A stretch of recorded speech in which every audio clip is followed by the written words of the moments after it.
This is the Vendi Sales Podcast, hosted by Kyle Jagger. Real conversations, sharp insights, and practical tools to help you close smarter and build teams that win. Hey everyone, welcome back to another episode on the Vendi Sales Podcast.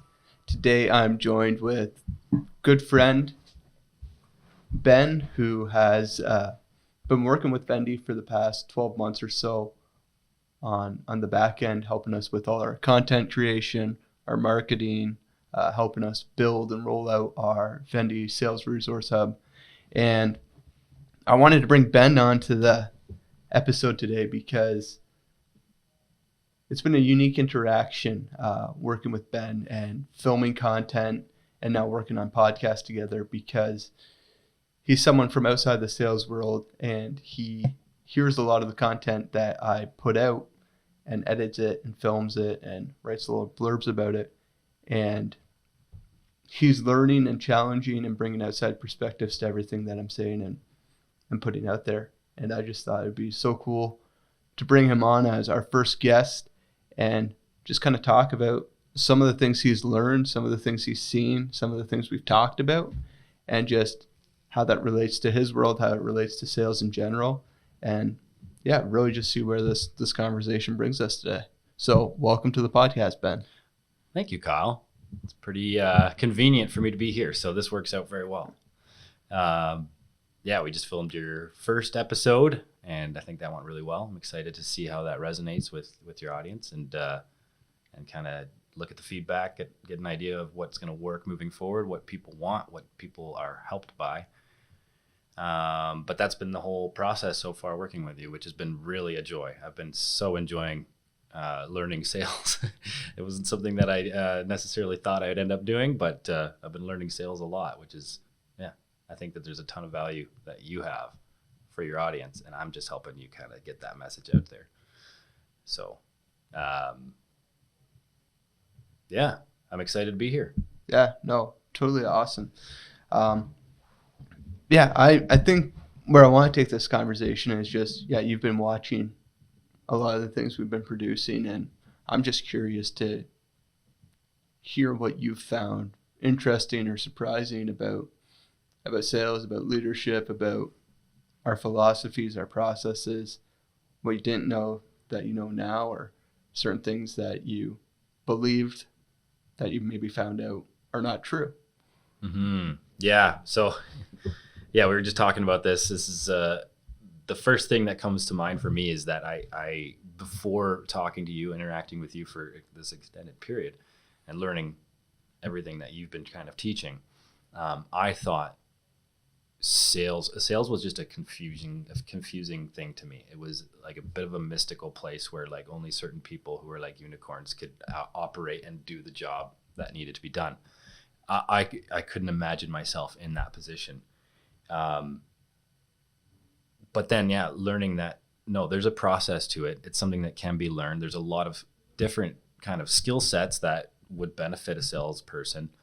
But there's a lot to it that is just figure out the process and deliver consistently, and then you'll get the results. So anybody in theory could become a very effective salesperson if they strategize properly and if they implement and practice and learn, are open to that, right? Yeah, it's funny. I was just having coffee with someone yesterday, a business owner, and they just said, hey, like, I can't sell. I'm not made for it. And I asked the question, well, have you ever studied it? Have you ever practiced it? Have you ever read up on it? Have you ever tried to deploy some of these teachings in your everyday life when you're selling for your business?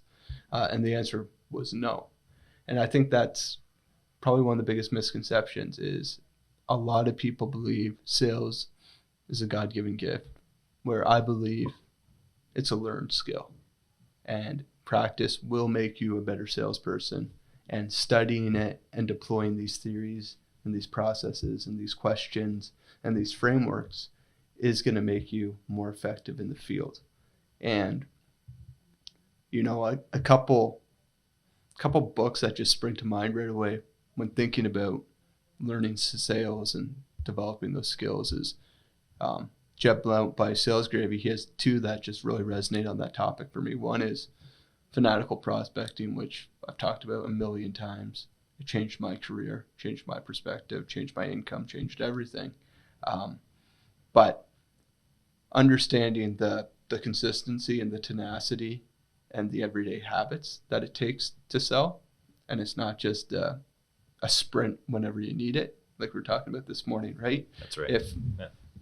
If sales is weak right now, depending on your sales cycle, look 30, 60, 90 days in the past, and you'll probably see that you weren't prospecting, you weren't doing your sales activities, right? So I love that book because it just frames the mindset around, hey, there's a ton of God-given gifts and strategies and frameworks and processes, but if you're not willing to fanatically prospect and to have conversations everywhere and uncover opportunities. That's right. It's actually very similar to a lot of other fields in that way. And actually one of your videos kind of talked about that, like the similarities between like engineering and sales, which is like, there are none, right? That's your first reaction. But you talked about it. It's just like, no, there's some structure here. There's actually like engineers, they have to follow a certain set of principles and they have to be very particular about them in order for the things that they engineer to be safe and effective and useful, user-friendly, all those things. Sales isn't that different in that way. Like if you have your rule book and you follow it, there's a good chance you're going to do well. And like you were saying, somebody who is committed to following and practicing, putting into practice these things, they could end up being a better salesperson than somebody who's naturally gifted at just talking to people, right? That alone is not going to get you where you need to be. And it's interesting. I'd love to chat with more salespeople and kind of get their input on that, because I'm curious how many people get into sales because they're naturally gifted at it and then realize, oh man, like I'm actually not, like I'm missing something here. What am I missing? Why am I not getting to the numbers that I want to get to? I just think that would be an interesting conversation to have. And I mean, we get a little bit of feedback on your videos, a little bit of comments here and there. So you kind of get a little bit of a feeling of that. But yeah, I think it's a fascinating topic. Yeah. What I love about the engineering is if you look at some of the best engineered solutions in history, they all involved an incredible amount of creativity. So by no means are we saying sales is a process and a rule book and you have to follow it to a T. All the best salespeople you ever meet are also incredibly creative. Whether it's they're lacking internal resources or data or case studies or whatever it is, they have to get creative to find solutions to show the value of what they're selling to their prospects. And you look at the greatest things engineered, there was a creative spark that created that avenue to design that thing. And once they start designing it, they realized they had to tighten up their process to make it safe, make it effective, etc. And the second thing is, a lot of people think that sales is, like you said, hey, we have the ability to talk and have conversations. Everyone always says, oh, they'll be a natural salesperson. They should sell, right? Everyone on the outside says that. Yeah. And then as you start selling and as you scale your business and you have conversations, you actually find out it's about how well you listen, how well you ask questions, and then what you do with that information to show how your solution brings value to those pain points or those needs for change or those need for resources, etc. Yeah, man, it's funny because like every topic that we bring up here, I'm thinking, oh, we just posted about that last week. Oh, we just posted about that like 3 weeks ago. Oh, there was a quote that we do our quotes on every Saturday. We do a lot from a lot of different sales professionals that a lot of people would know. And now I'm starting to internalize those. So as you're talking, I'm just like, oh yeah, Zig Ziglar said something about that. It's just like, I didn't think I'd be in this position, a year ago before I met you or before we started working together. But now I'm like, yeah, there's like so many little pockets of wisdom in these little things. And it's so easy to be like, oh, that's a nice quote and move on with your life. But if you like internalize it and start actually finding opportunities to practice it, it's like anything else. Like you'll get better, you'll improve. It's just, that's the way that the universe is set up, really. And it happens with everything. Well, it's one of the challenges I love to give quite often young salespeople that are ambitious and eager to learn is, they're like, hey, I'm listening to these 5 podcasts and I'm listening to these 3 audiobooks and I'm reading these 2 books, and like they're just taking everything in. And I'm like, hey, that's great. We're learning, we're getting head knowledge, but the real transformation comes is when we actually start implementing those things, right? We internalize it, we implement it, we actually start living what those things say. A really cool challenge I did, it's probably 6 years ago now, is I was that guy. I read everything, I listened to everything, and I had a lot of head knowledge. But what I found is a lot of it wasn't actually translating to how I actually ran my discovery calls or ran my sales process or how I asked for a close or how I presented certain solutions, etc. So what I did for a year was I actually just read 1 book. I probably read it 6 times. Oh, man. And my objective was every time I read it, I had to take the biggest aha moment from that read through and implement it. That's excellent. And it was fascinating because in that year, I made greater progress, and this was on the management side, on our team's process, our structure, how we went to market, than I made any other year by just reading and consuming more content. What book was that you did that That with? was Sales Management Simplified. Yeah. And have you done it with any other books?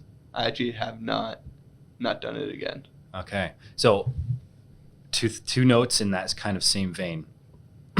I recently introduced you to a book, and actually a few others to a book that's a good friend of mine introduced to me, The 6 Types of Working Genius. Yeah.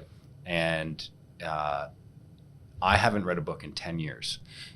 I have not been a good reader, but my mentor, there's a man that I talk to on a very regular basis, and he said, leaders are readers. He's like, if you want to lead effectively, and I'm just like, I'm a dad, I'm a husband, I want to lead effectively in my household. In that scenario, I was like, okay, I want to learn how to do this. So I started reading, and that was the first book that I read, and I could not put it down. But what I also did, and this wasn't actually intentional, but I realized after the fact how effective it was, I started talking to other people about it, and they would ask me, okay, what did you learn, right? And the first time I was like, what was it about? It was like, oh, there's like these 6 things. And the second time I was like, oh yeah, there's these 6, types of genius in each working environment, no matter what project you're working on, right? And then it just started to flow. And then the third time I did it, again, it was even further, it was even better. And I realized that, okay, now I can actually apply this better just because I taught 3 people or I explained the concept to 3 people. And the funny thing is that all 3 of the people that I talked to about it either bought the book or took the course. Yeah. Which I thought was kind of funny. And I was like, oh, maybe I should be a salesman after all. I'm pretty good at this. Sell that book. Yeah.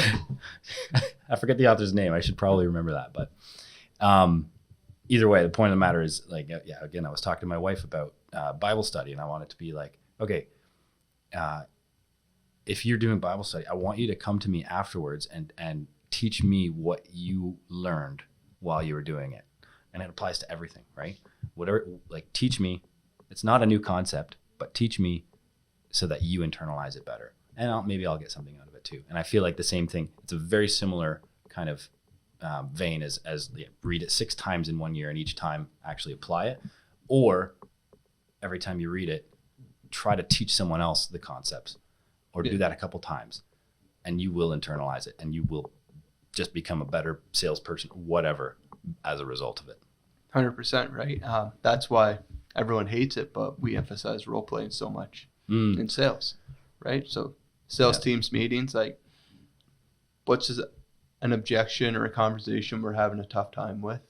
Okay, well, let's get in front of the team and let's actually role play this. It's funny because every time I come across role play as a concept in sales, like, for me, it's just like, oh man, that'd be so awkward. I can't imagine, like, some of the salespeople I know, I can't imagine them going into a room and acting out these scenarios. But it would be so helpful. And if you could just get past your own ego, I can imagine it'd be amazing.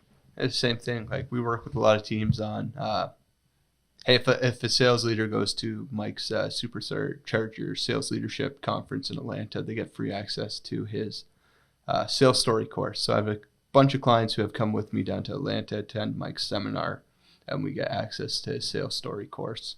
And we've run through that. And the whole point of that course is changing your mindset from self-talk to customer-focused talk. And there's a real structure to how we set up those conversations or those introductions or those voicemails or emails. And it's, hey, people in your position turn to me or my company when they are dealing with this issue, this pain, right? And it really speaks to their specific circumstance. And once we write these, they all look good. And the first couple of times you say it's super awkward and you stumble over your words. But what we do is, hey, every time we're in the field together doing ride-alongs, every sales team meeting, we're running through our sales story, right? And when I'm on the field with these guys, I'm challenging them. Hey, we know this person is a distribution manager. Let's say the sales story, right? It sounds awkward. Mm-hmm. We don't want to say it, but just say it. Yeah. And then they see it work a little bit. And they've now said it 10 times, 20 times, 100 times, and they're more confident. It becomes more fluid. Mm-hmm. And next thing you know, it's how they sell. Mm-hmm. It's through their story. And it's just fantastic when, like you said, hey, you practice, you teach. That's when you really get things. And it's true with all things in sales. Like it's a learned skill. Mm-hmm. Learn it, implement it, practice it over and over, and you are going to get better at selling. Absolutely. I have definitely become better at sales just from digesting the content that I've been working with you on. It's been really cool. Actually, I talked to my wife about it the other day. I was like, what the heck? I didn't think I'd actually enjoy this, but I really enjoy learning about how to do good sales and how to manage people well in a sales leadership role. Not that I'm in that role at all. I just think it's fascinating. Now, normally I'd be off camera going like this. Yeah. So I think that, yeah. Time to wrap it up. Maybe we should wrap this one up. Unless you have something else you wanted to say about on that topic. No, I think, hey, if you're listening to this podcast, it's just the encouragement, whether you're new or you're experienced, whether you're an individual contributor or part of a team or leading a team, it's, hey, find something in your arsenal of skills that needs work and work on it and be intentional about it. If you're a leader, be super intentional about coaching and mentoring your sales reps on specific skill sets that they need to get better at. Model it for them, do joint calls with them, debrief with them, just really, really help build better salespeople so that you can become more of a multiplier in your sales team and not a detractor. And yeah, just keep doing the good fight and selling the way you should sell. That's right. Thanks for having me on, Kyle. This was a blast. Yeah, it was awesome, Ben. Appreciate it, and looking forward to pumping out a lot more of these. Oh, yes. Very exciting times. All right. So thanks for tuning in to the Vendi Sales Podcast. And remember, get in the trenches, sell with your team, win more deals, and we'll talk next time.